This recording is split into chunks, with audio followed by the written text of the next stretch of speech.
Okay. Cool. Well, thank you so much for being on this show. I'm really happy to have you here and super excited to talk to a fellow educator. I'm really inspired by your journey, and I'm hoping that by you sharing it on the show today, that others are inspired by you as well. Before we get into your journey yourself, Zandra, would you like to introduce yourself to everybody? Wow, okay. Well, I am Zandra Webb, and I am the founder and CEO of ZEducation LLC. And I am just a lifelong educator. I've had 20 plus years of experience, everywhere from the classroom to principalship to just going out there now on my own. And I'm really excited about just helping other educators just grow and maximize their potential. Amazing. And I know that you said we're just gonna dive right into it. All So right. you were working for like one company and then you decided to branch out on your own. Yeah. Brava, by the way, that takes so much courage and so much confidence. We're going to talk about all that juicy journey. Yeah. Can you tell us a little bit of what it was like to be working at this company and then all of a sudden you're like, I think I'm gonna do this thing. Well, it was not an easy decision. I will say that. Um, Coming from the principalship into a position where I was training and developing for another company, training administrators, I will say that I learned quite a bit, even more about what I do and just kind of sharpened my craft. But being there was like, this is everything that I know and I do. Mhm. So I can continue to work for someone else and do this, or I can step out there and I can do this on my own. It was not that they were teaching me content. Mhm. So I was like, well, 20 plus years of experience, I can do this. Yeah. So, there were definitely factors that kind of edged me out there, but this was something I just knew I should be doing. I love that. Well, that commanding of the inner knowing. You're like, I can do this. I can do this for Yeah. myself. And I've been in that place before too, realizing that I'm working for and with someone else, creating their vision, and then realizing I could be doing this for myself. And that is such a I like to call it like a confidence or a like a confidence spark where you, all of a sudden you believe in yourself to do something for yourself that you've always only done for other people. It's like this whole spark, and it really does like springboard you into um I don't I think that like it springboards you into that mindset of doing it on your own, but the actual like journey of doing it can be a little grueling and sometimes kind of scary. Did you find Yes. that it was scary for you? Absolutely. I mean, the scariest part was, I had just a year in built a new home, and it was like, okay, I have to make sure that I'm maintaining because I mean, that's the reality of it. There is a financial part of it. You have to be able to sustain yourself. So I was absolutely mortified. And then, you worry about just, I mean, a plethora of things. I know my content, but do I know business? Mm, So that is scary. yeah. Yeah. Did you find that that was one of the biggest challenges that you faced when you were starting out? Like, oh, there's this whole business back end of things that I have to now put in place for myself. Absolutely. I was definitely blessed to be able to have people that tried to help me, but I will tell you there were so many little details that I mean, I honestly had to go back and correct some things like I don't think I did that right, Yeah, but and not out of, neglect, but just out of, ignorance of not knowing, I think I was doing it right, but yeah, definitely learn more and more every day. yeah. I will agree with you. I will say that being an online entrepreneur, or just being an entrepreneur in general, it's been so amazing to find other women who are doing the same things as you, that are deciding, I've been doing this for most of my life, and I've been doing it for other people, and I really can see myself doing it for myself. And then to realize that there's so much opportunity. I mean, for those of us who are online, there's so much opportunity for us there to reach out to people who have the same kinds of training and skills that we're looking to do or put out into the world. And that there are also communities that are here for, all of us women, especially women of color, who are deciding to like take back the authority over their schedules and their finances, and just literally what they're doing on a day-to-day basis, Yeah. right? Like, I want to work for myself. I want to, I do want to make my own money. I want to make my own schedule, but mostly I want to be doing what I enjoy doing throughout the day that brings me passion. And it's been such a beautiful thing to watch this like revolution happening among us. I'm so proud. I'm proud of you. I know I know we're just meeting You. for the first time, but I'm like, "Oh, yes, do more, do more." Yes. I love it. So, can you tell us, like, I know that we talked a little bit about the fear that you had and like or like how scary it was, but what was like did you have any like fear of failure or fear of success? Was there like a specific kind of fear that came up in you and with you while you were making this transition? Definitely there was some fear. A lot of my fear came from, like I said, before, kind of being able to sustain myself, as well as just, that fear of, am I going to get the clients that I need? Are people going to trust my businesses, my services? You know, yes, I know I've done work out there in the field and I've made some connections, but am I going to make enough, Yeah. connections? And just getting my foot in the door. That Yeah. is that is fearful, like, I see other people doing it, but I'm like, they know people on that side of town. I don't really know those people, how do I do that? Yeah. So it's there is definitely fear there. Yeah. Yeah. That is so thank you for admitting that, because I think that sometimes we like to pretend like we don't have like we're fearless, and we Right. want to be fearless, but the truth of the matter is once you make the decision to do it and then you start doing it, you see more of what it takes to get it done. And at the same time, then, like, as these things start popping up, they also start to, all this fear that you didn't even have before, not even a little bit, starts showing up too. And so you're like, oh, that's a lot. Right. How did you manage all of that? Like, as that stuff started coming up, like, how did you manage the emotions that were coming with it so that you could continue moving forward? Well, I'll say two really big things. One, I'm gonna say God, of course. Just being able to have that connection and say, okay, this is not, you know, I'm confused. I don't know. Was I really supposed to do this? So just really Yeah. having a connection with God. And also being able to connect with others that are doing the same thing. Yes. That was very important to me, talking to them about the things that are challenges for them and are going to be potential challenges for me. That was very, very helpful to kind of overcome that, and be able to share and candidly say, this happened. Should that have happened? you know, or this is not happening. How do I get that to happen? Yeah. So that was very helpful for me. Just finding other women and other women of color who are doing exactly what I was doing. Yeah. I like those candid conversations inside of our group. So that it's like, okay, something happened to me today. Can y'all tell me if this is like normal or weird? Is it yeah, Right. like I I did not prepare myself for this situation to come up. And then you hear all different kinds of things and it's amazing. I think that these particular things tend to happen to small business owners or entrepreneurs a little bit differently than someone that may have a bigger company or a corporation. And so Right. just hearing these stories on a like very like one to one or personal or even like a business bestie type level. Oh my gosh, these stories sometimes. Yes. It's true. Very I true. love it. So can you tell us a little bit we're going to go a little bit deeper into your company here. I would love to hear how it is you help people and what it is that you want people to know about education.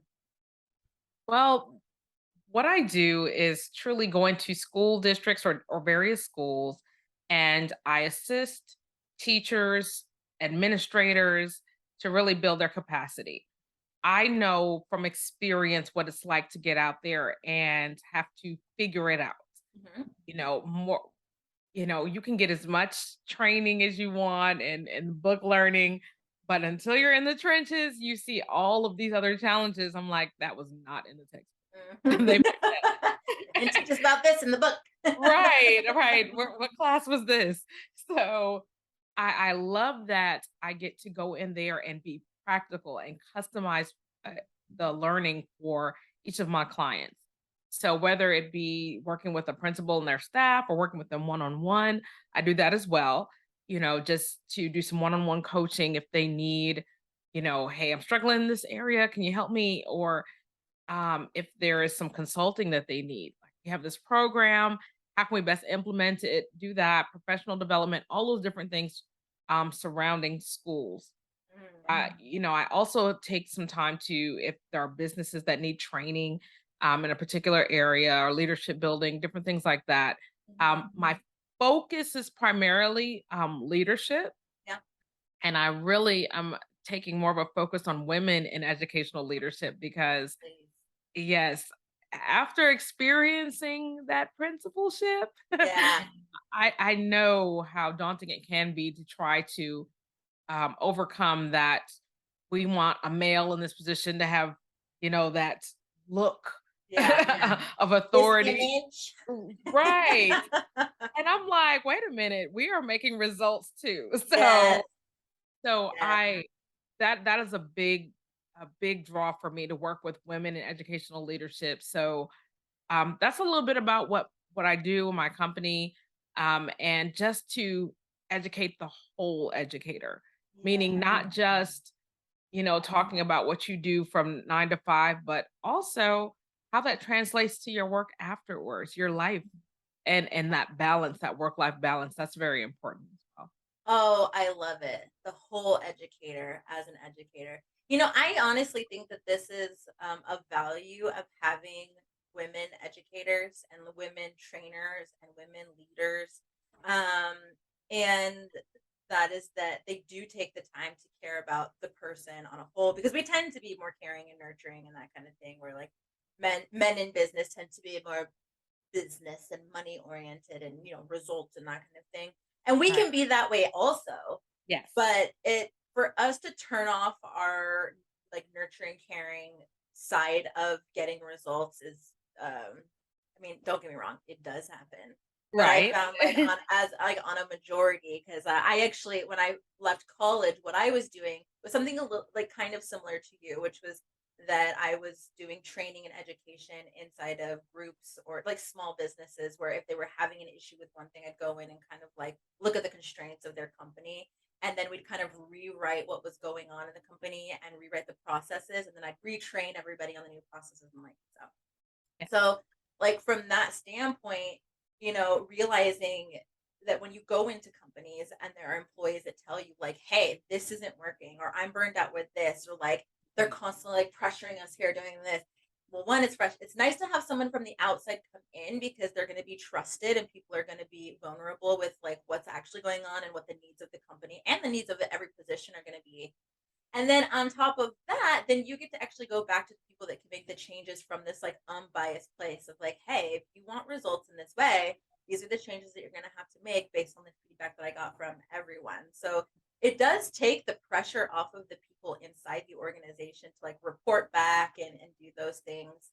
I'm sure you are highly valued because it's a highly valuable position to be in. It's rewarding because I love to be able, that's the one thing about education that I was able to do that's different than working for another organization, is to really have an opportunity to customize, Hmm. my package for my clients, to be able to say, this is what you really need. I mean, this is kind of the overall structure, but you need just a little sprinkle of this here, Yes. and that's going to help, bring it all together. So I love that part of Awesome. I was gonna ask you, like, what's your favorite part of your job? it. That is, I would say that is it. Just being able to, go off script, per se, as that you would have with working for another company. I Mhm. can go off script and say, you know what, I saw this. Let's pivot right here Yeah. because this is what you need, and Yes. and and not to have to, go to someone and say, was that okay? But it was, that's what they needed. Yes. Love it. So let's talk a little bit about self-confidence because obviously it takes a lot of self-confidence to make the decision to branch out on your own.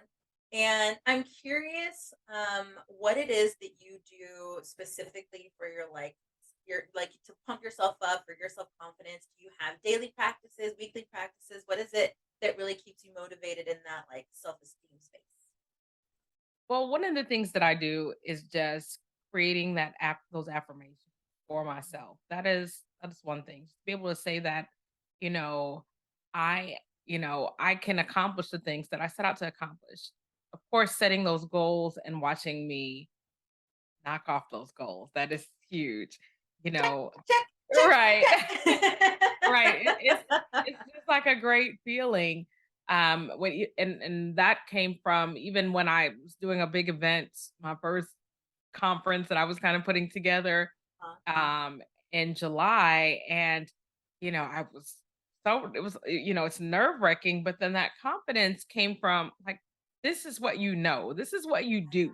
Like now you're sharing it with the world, so it, trust the knowledge that you've built, trust all of the education that you've given and you've mhm. taken in, and do it. Like, this is it. Share. Somebody needs to know this. And that's always you know, kind of gives me that drive. It's like somebody needs this. And if I Yeah, don't do it, someone is not gonna get what they're supposed to get. If I don't walk right. in my purpose, I'm doing a disservice to someone else. Uh, thank you. Thank you. I love that you said it that way also because I was I was talking to a friend of mine and they were like, "You're being greedy. You're just being greedy. You're like you're keeping it all for yourself. You have all this Mhm. information, all this knowledge, being greedy, you're being stingy. You need to let it go. Those people need you." And I remember at the beginning of my own coaching business and I had to pump myself up a lot of days too because it's one thing to be a confidence coach and then also be an entrepreneur because on one end, it's like I have all the tools to pump myself up and like get to the other side of my challenges and things like that. But it doesn't stop like the experience of being an entrepreneur. Like when you have your own business, you do have those days where you're like, did I make the right decision? Like, is this is Right. this is this what I should be doing? Why does it feel like this? And then you're just like, oh, I'm like, fuck, like I don't know, right? Right. So then I'm like, okay, well, use your tools, Amber. You have your confidence tools, like everything. Yeah. But it's funny because I have them and I can use them, but I also like have the same experiences that any other entrepreneur. And I love this idea that we have something special and we can keep it to ourselves. But at the end of the day, who is that serving? Absolutely. Absolutely. We have so much to offer, and that is really a big driving force for me. I try to do like some 5-minute motivations here and there, Yeah, online. And that's one of the things that I talk about. Like, we ha- people are depending on us. They're yeah, depending on us. We paved the way for a lot of we've made a lot of mistakes. We've yeah. gone through the fire. We don't have to drag everyone else through the coals and the fire as well. We can say, look, we can skip this step for you because I'm going to show you how to be greater. There's everyone can win. We Yeah, not anything where, okay, I'm the one person that can offer this service. Everyone can win. I yeah, want to get everyone to get, to lift their level and be great, because ultimately me helping and developing coaching educators are helping them help our students. yeah, So if we just allow them to continue, and we have something that we could help with, yeah. I mean, we're doing a disservice to the children Yes. who At are the end of later the going to be day, yeah, yeah, they're going to be our doctors, yeah. and I don't need someone second guessing themselves when they're cutting on me. you know. So, And you know, one of the greatest things that I've realized about being a business owner and kind of being niched into something like self confidence and for you, it's probably the same with education, is that we have a real opportunity to share knowledge in different avenues that we may not have found ourselves present in without this type of like networking and collaboration and camaraderie, right? Like all the groups that we find ourselves in, I'm like, okay, well, like I'm a confidence coach. So if you're having issues with your confidence, like see me. And then for you, you're like, well, I help, educational systems like get processes, get information, do this. So like if this is something that your company needs, like I follow over here. And then there are so many different types of women that we're seeing who are branching out into their own businesses, our social media marketers, our copywriters, they're like, this is what I'm good at. And I'm so good at it that I'm going to go and work for myself. And then you find yourself in these groups that have so many different people who are focusing on what they're good at and then like sharing it with each other and like Right. connecting with one another. And people talk shit about social media all the time. And I Oh, get why people have really negative experiences on social media or if they have a bad relationship with their social media. right. And I just like I took it upon myself to realize like what I need to have my own kind of relationship with social media and I don't let other Right. people like harp on it for me or with me.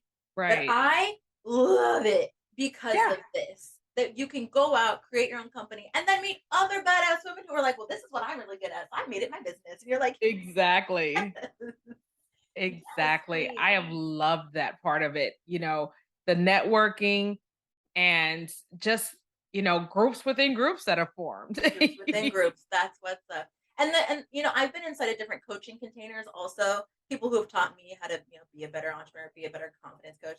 And when you are in a container with other women, and then you have like now you have a hub outside of that, that close, and you're just like, oh, it just feels so good to surround yourself with people who are doing those things for themselves and for other people. And so I wanted to ask you, like, this show isn't only for women of color. And I really want to ask you, w- sorry, the way that I was going to say the question, I knew it was going to come out That's okay. wrong. I was like, whoop, whoop, whoop, that's not right. Can you tell us what you think is most important about education when it comes specifically to women of color? Like, why is it so important for you as a fellow educator to bring education to other women of color? Well, I think education for me always has been like the foundation. I am that strange person that has always wanted to be an educator like my whole life. Like there's nothing I didn't want to be a ballerina, I didn't want to be a unicorn, anything like that. So I have this huge drive towards education. So it's so important because we have to stand out, amongst our counterparts. And, I, of course, speak specifically a lot about the education field because I see what it's like to want to move up in education and, your male counterparts may not even have as much education or as much experience, but because we just need a male image here. And so we have to be able to bring It that like to the hit, table. like even you Yeah, saying it, I just was like knife to the gut. Like, it but is. it's such a reality, and it gets me every time. We need to have a male in this role for the imagery, the vision of what this role is supposed to be, and it's like, mm, that hurts so bad. Right. I looked at data across across the world that was talking about women in educational leadership. And granted, the United States has not done a lot of research on it. And because we don't want to talk about it here, but in all these other countries, they showed how women in educational leadership got so much better results than Mhm. males. And not to say they weren't doing a good job. Right. But there were so many different countries of different sizes and statues that were saying, yeah, our women educational leaders are rocking. So Yes. it was really baffling to me how you couldn't find the stats or the research for the United States because I'm like, we're not wanting to talk about that this is an issue, that we have to get more Exactly. educated. We have to, and even those who don't go to the traditional colleges, the trades. I mean, you can't just go into it and say, okay, I'm going to do this. This is my hobby. Get those certifications. You have to Yeah. get those and do that continuing education Yeah. because someone's always second guessing our skill. Yeah. Someone's always second guessing our qualifications. So, if nothing else, we have got to have that resume. We Yeah. have got to have that education, and granted, it is a benefit to us Yeah. because no one should ever want to get in their craft and say, all right, I'm here and I'm good. Yeah. You should always want to keep learning and growing. So that importance of education is huge for us. While we're trying to, women of color are always trying to keep up with our male counterparts of color. They're trying to keep up with their counterparts that are Caucasian males. So we're doing double the work. So we've Yes. got to be educated. We're We've got to, always doing double the work. yes, yes, we are. And And then we're I expected to go home and do the same. So and it's, right, and then we gotta take care of the house. mhm, Okay. I yes, so one thing that we didn't talk about, and I guess I don't want to spend too much time talking about it, but I know that when education becomes a part of the conversation, sometimes people are like, "Well, I don't have the money to go to school, and I don't have the money to do this," and like we already know that here in the U.S., the way that they have rock student loans and all this stuff, it creates extra barriers to education. So I was reminded while you were talking about, when you're talking about, okay, well, if going to like a 4-year university or something like that to get a degree is not necessarily, what's really interesting to me is that we normalize 4-year degrees in our country, but yet the jobs that are available to us don't always necessarily require 4-year degrees. I mean, like they require them as like you must have a bachelor's, you must have a master's right, kind of thing. But like when you think about the job that you're actually going to be doing, in my head, I would prefer to hire somebody that has more specialized skills or training specifically to the job I'm going to hire them for. So unless you're a dentist drilling in my mouth or something like right. that, like, I'm a confidence coach and my degrees, they definitely help me, but I did not need to go to a 4-year university to get the education that I got, right? Yes. But I was reminded of one of my dear friends, Sierra Melcher. She wrote an article in Elephant Journal a couple of years ago. I was trying to find it while you were talking, but long story short, the topic of it was basically how to create a financial budget that allowed you to continue your education in the field that you wanted to learn in. It doesn't matter what it is, but it's just a matter of creating the budget so that you can say, okay, um, we'll take confidence coaching. I want like Right. if someone's like, I want to be a confidence coach. Okay, well, what types of certifications or trainings do you think someone would need to have to be a confidence coach? Because people always say to me, like, oh, you must have a psychology degree. And then like I don't have it. I have a health communication degree, which is very different from psychology. My mom's a therapist, so I was around like a lot of psychological stuff growing up, but like that's all my degree is in. And Right. so, and then they were like, oh, well, don't you need a psychology degree to do what you do? No, I'm not a therapist, right? Right. I'm a confidence coach, which means I'm teaching you specifically about confidence. So when I think about where I want, like now, I'm a big like continuing education. I'm such a nerd. Yes. Me I'm like too. always learning. I'm like, where are the new books? And oh, there's a new the research study out. Okay, let's go ahead and read it. Like I have my Yeah. Google alerts on for confidence research for women, and it's just like whenever something pops up, I'm like, "Woo!" And my friends are like, "Are you reading research right now?" I'm like, Yeah. "That's what I'm doing." Um. Anyway, so like creating what Sierra's point is that creating the budget around what you want to spend your money on for continuing education. Like I'm going to a confidence.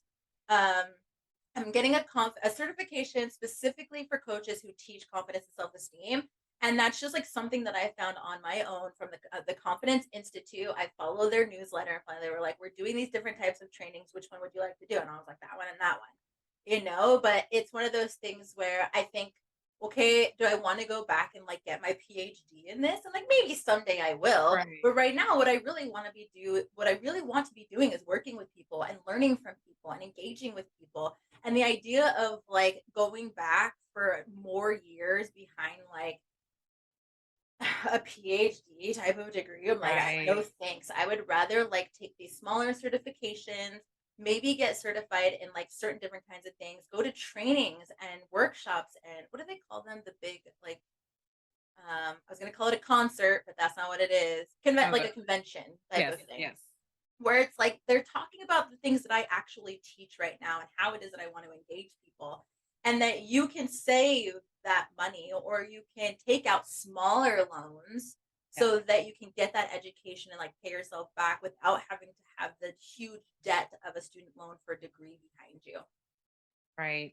I will definitely say that that is something that truly does plague the community is the cost associated behind it. And like you said, there are things that you can do in the Mhm. interim, or if that's something that you desire to have the degree, but there are lots of things you can do in the interim, a lot of micro credentials, and a lot of just continuing education that you can do in just to just get those specific skills, because it is about the skill.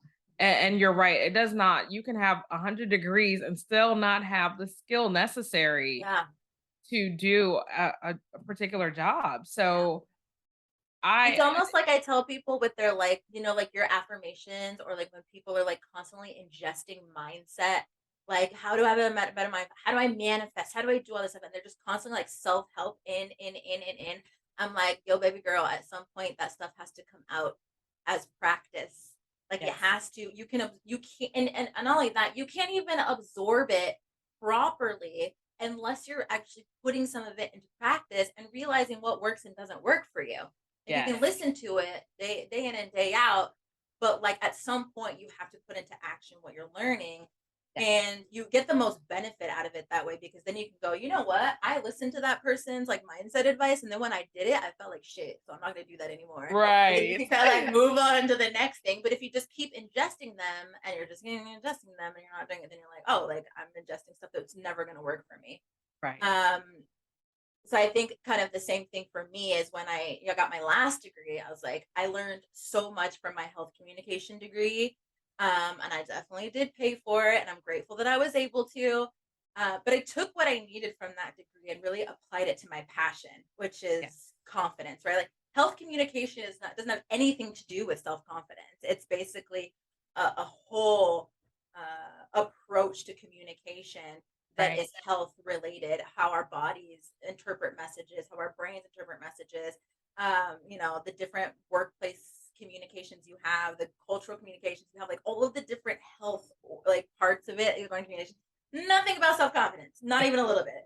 So all of that education, I still had to go and get on my own after that, right? Right. And so I guess this is and on top of that, like once I got that degree, I was like, okay, all my family and friends were like, well, you're going to go get the next one, right? I'm like, well, at what point do I get to put into practice what I just spent all of this money getting this piece of paper for, right? Like at some point I Right. get to like do it, right? I get to Right. like actually like show what I've learned and like be and you'll probably find this to be true also is that you're a contributing part to society when you're educating people on things you have. So just like being like if I go back to get another degree, I'm being stingy with the stuff I already know. Let me go ahead and like disperse that a little bit, and then maybe Right. I'll think about more certifications or degrees.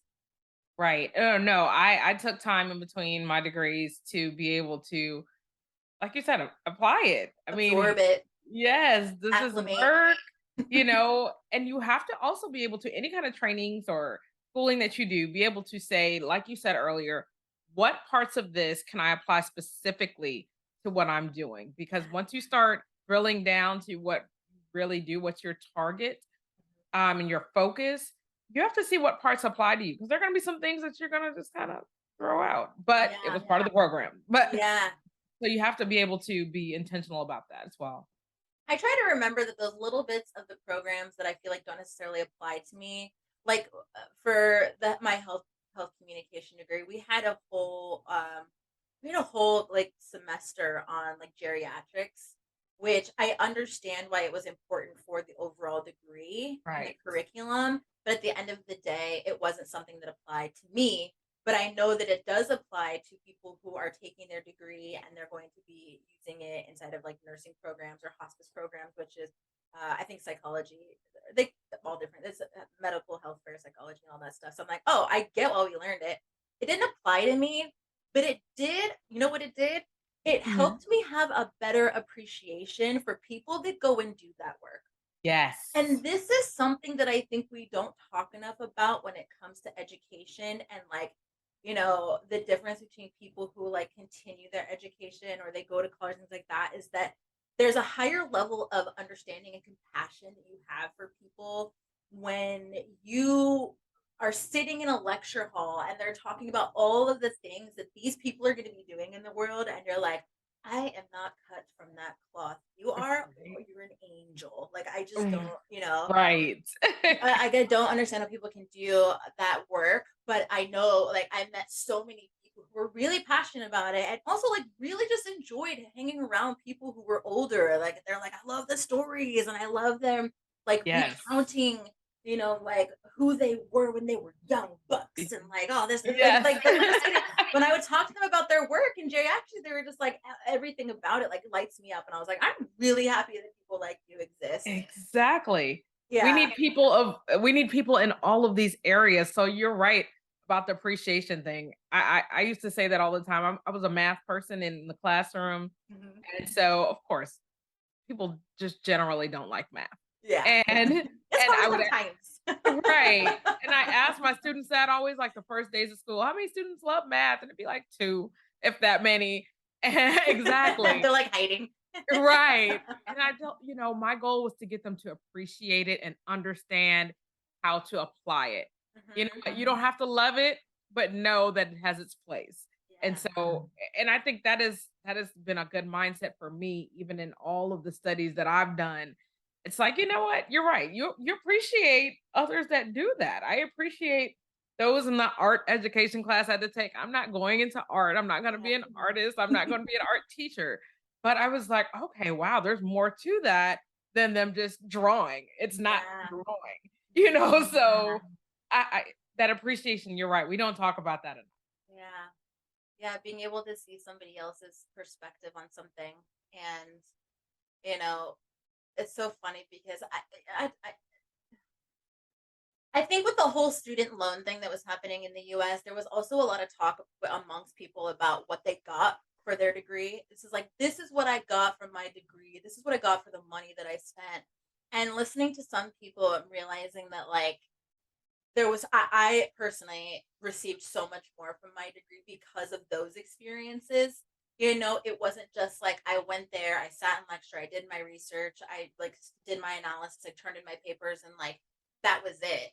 I took so much more time to look at like what everyone else was doing, and so I feel like I got a little bit richer of an experience from my time there, and that it really did help. I'm not trying to toot my own horn here, but I am a person that is super observant of what's going on around me, of the people around me, of the situations around me. And I think that part of that is because I spent a lot of that time really looking at what other people were doing, why they were doing it, why it was important to them, and then why it was important to society, you know? Because sometimes we look at people doing things and we're just like, that's weird, or like, I don't get it, so I don't like it, kind of thing. But when you're put into certain situations and you take the time to just stop, like, can you just sit back, observe, listen, watch what's going on, and take the opportunity to learn something extra here? That's the kind of education nerd I am. I'm like, how much can I learn from this situation? Right. Yes. Yes. It's fun. Totally understand. I have thoroughly enjoyed this conversation with you, darling. I'm so happy that we connected and that now you are inside of my circle and I am Yes, inside of your circle. absolutely. I would love to hear as we close out today what it is that you would like to be known for. Well, what I would like to be known for is an educator that is committed to empowering through self-love, self Mhm. self-duplication and self-improvement. Like that is so huge to me. Like you've got to you've got to embody all of that to be a true educator. What is self duplication? Okay, so that's probably my favorite that's my favorite part of it. Yeah. Self-duplication. I learned a lot of being out there that and it kind of lines up to what we were talking about earlier. Not Mhm. keeping it for yourself. Yeah. If I my role always should be to help someone else to be able to do what I do. Oh. And if I'm not helping somebody else, I am creating a gap there in the Mhm. system because I won't do it forever. I'm not Yeah. going to be in any particular role forever. And if I just say, I'm not going to show anyone else, I'm just going to do this, do this, do this, how do I continue that legacy? And if this work is important now, it's important later as well. Yes. So I have to duplicate myself, Oh. and to realize that we all out here can win. I mean, this is not about, oh, I'm not going to train her to be a good as principal as me because she's going to take my job. No, honey, it's over 3 No, now we're million. gonna have two great principals. Exactly. There's 3 million plus educators out here. There's other positions, Yes. so that's I'm very passionate about self-duplication. Wow. I don't know if I've ever heard that before. You just educated me. Yes, doing your job out here. I try. I love it. Oh, and what a beautiful passion. The part that I really loved about the self duplication is that there can be more than one of you, like Yes. be more than one person doing exactly what you're doing, and there is enough for everybody. I hear this limiting belief a lot that someone else is already doing it, so I'm not going to do it. And I grew up in San Diego, and I lived in Denver, Okay. and both of them are brewery towns. And you could not throw a stone without a brewery either already there or they were putting one in. There was Oh, a brewery, same. I'm from Milwaukee, Yeah. Wisconsin. So yes, Yeah. Brew City. Yeah. And it was funny because my friends, especially my friends that like lived in the town with me, like the town that I grew up in San Diego. So we'd walk around and, I'd have all these women being like, I want to start this company, but someone else is already doing it. And I'm like, so which brewery you want to go to on Friday? You want to go to this one, this one, this one, or this one? And Right. they'd be like, I get your point. I'm like, yeah, because it doesn't matter how many there are. If it is your passion and it is your purpose, girl, you better step into it like That's now, right. Do now. it. And if someone is coming to you for guidance in a respectful way, don't disrespect people out here who are offering their info, their inside info. Right. But we don't need to be stingy because there's enough for all of us. And at the end of the day, the more that we collaborate, the more that energy is going to make us attractive. Absolutely. Collaborative energy is attractive. This whole fight, competition, I got to be better than you, that is reflective and it will reject you from the places that you need to be in and the opportunities that you need to meet. So, oh, I love it. I love it. I love it. Thank you so much. Is there anything that you'd like to share before we pop off? I would love for you to share where people maybe well, sorry, I didn't mean to put words in your mouth. I'm going to Okay. give you an opportunity to tell everyone where they can find you, but is there any other little nuggets or blips of wisdom you'd like to share before we get into that?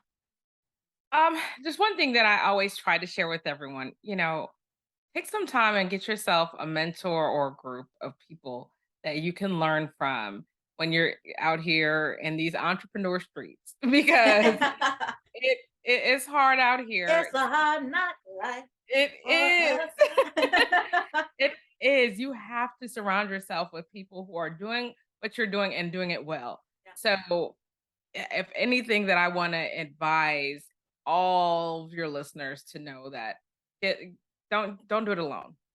yeah. There's too much help out here. Do it That's real. That's real. I'm glad that you shared that. It was one of the things that I wish I would have. I heard it at the beginning of my journey. I did not listen to it. I constantly did everything by myself. I still tend to do a lot of things by myself. I try not to. I try to like give myself permission to delegate and hire people. Um, but I remember at the beginning of my journey because I was like, well, I'm gonna make money before I spend money. And so I spent the first 3 years of my business putting little pieces together from YouTube. And it was literal hell. It was Yeah. literal hell. I was like, you could have hired a coach that could have condensed all of that for you in what, 6 weeks, and it took you 3 years, and you're spinning your wheels. And I think at the end of the day, you got to trade time for attention for money, and like if you like, you can do it that way, but it's talk about self-confidence, talk about education. If you feel like you're not learning what it is you need to learn from all the hours you're putting in on YouTube University, your confidence is going to down the toilet. You're going to be like, I'm not good at this. I can't do this. This wasn't meant for me. But the second you get a coach or a mentor or a coaching container and they simplify it and they collapse that time for you, you're Yes. going to be like, I'm balling on the top of the world because this is where I was meant to be. Like, Right. this is the best. Exactly. So yes, take the time to invest in yourself, take the time to invest in your business. Yeah. Um, mindset is super key. I'm not a business coach anymore. I've owned multiple businesses. I decided to be a confidence coach because I believe that women who are starting their own businesses, women that are working online or on social media, women that are like out here trying to follow their dreams and kind of not exactly sure where to go, where to start. If your confidence is not on point, you can't do any of the other things that you're hoping to do. So that's the avenue I chose. Zandra chose education because she's passionate about it and she wants more women leaders and she knows that she can be the one to teach other women how to do what she's doing. And that's why she chose what she chose. And so now I encourage all of you, whatever it is that you want to be doing, I hope that you'll make some time to do it. From day to day to day, it can get so monotonous. And if you're stuck in a job that you absolutely hate, it doesn't get better over time. I'm not saying that you have to go out and start your own business or be an entrepreneur, but definitely take some time to acknowledge that maybe you're not as fulfilled in your life as you want to be. And trust me, my love, there are more opportunities out there. More career fields that you can dive into. You don't need to have specific degrees or educations for everything, right? We want you to get you back into a place where you feel empowered and fulfilled and happy and confident. And yeah, as you're listening to this episode, if this is you and you are wanting some guidance, please reach out to one of us, Zandra and myself. I'm sure we would love to help you if we can Absolutely. figure out where it is you would like to go. So Zandra, tell us where would you like people to visit you? Visit me at www.zandrawebb.com. Again, that's www.zandrawebb.com. And of course, I'm on social media, Facebook, LinkedIn, Instagram. Um, I have a YouTube channel, ZEducation LLC. I mean, that is where you can see even my podcast or are all the different things that I try to do. I've tried to put it out there. But you can find information on all of that on my website again, Beautiful. www.zandrawebb.com.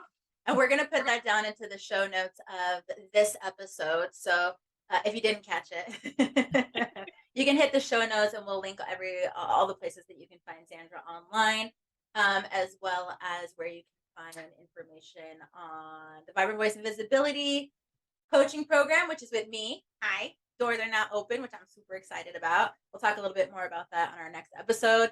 I will be back here with you in 2 weeks with some amazing information about Vibrant Voice and Visibility. I hope you will be back here. Sandra, thank you so much for joining me today. Thank you. All right. Thank you for having me.